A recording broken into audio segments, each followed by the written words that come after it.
কি শবে কদর পাওয়ার সহজ উপায় কি? শবে কদরের রাত যেহেতু একেবারেই চূড়ান্ত ভাবে ফিক্সড কোন রাত নয়, সেজন্য শবে কদর পাওয়ার উপায় হলো রমজানের শেষ দশকের প্রত্যেকটা রাতে ইবাদত করা। প্রত্যেকটা রাতে ইবাদত করার যদি সুযোগ না হয়, তাহলে কমপক্ষে বেজোড় রাতগুলোতে ইবাদত করা।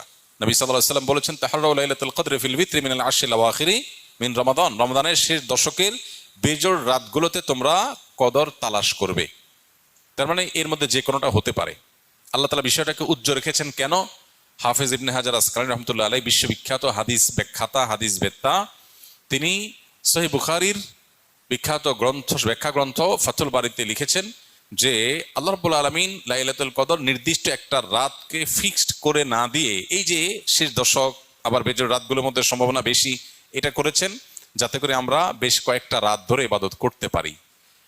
এখন মনে হতে পারে এটা তো আমাদের কষ্ট হচ্ছে, আমাদের জন্য বোঝা হলো, ফিক্সড হলো তো আমাদের জন্য সহজ হয়ে যেত। মরার পর যখন আমল নামা হাতে পাবো, তখন মনে হবে ইস, এই লাইলাতুল কদর আল্লাহ শেষ 10 রাতের মধ্যে রেখেছেন, পুরো রমজানে রাখতেন তাহলে 30 রাত ধরে ইবাদত করতে পারতাম। কারণ তখন লাভটা চোখে আসবে এবং দেখা পড়বে। তো এই জন্য লাইলাতুল কদরের জন্য শেষ রাতে বেশি বেশি ইবাদত করতে হবে। এটা হলো লাইলাতুল কদর পাওয়ার সহজ উপায়। আরেকটা সহজ উপায় আছে, সেটা হলো যে ইতিকাফ, যেটা এতক্ষণ বললাম। আপনি মসজিদে ইতিকাফ করেন, তাহলে লাইলাতুল কদর পাওয়াটা এমনিতেই সহজ হয়ে যাবে।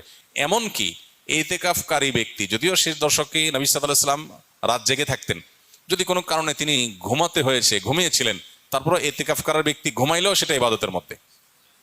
বাসার ঘুম আর মসজিদে ইতিকাফকারীর ঘুমের মধ্যে পার্থক্য আছে। মসজিদে অবস্থানটাই ইটসেলফ একটা ইবাদত।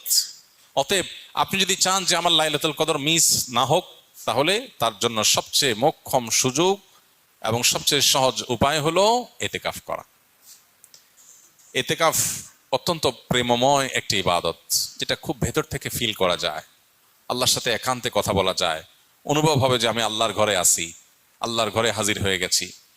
সবাই বের হয়ে যাচ্ছে, আমি বের হচ্ছি না, কারণ আমি আল্লাহর ঘরের বন্দী, নিজেকে বন্দী করে ফেলেছি। অন্যরকম এক ফিল আসবে ইনশাআল্লাহ।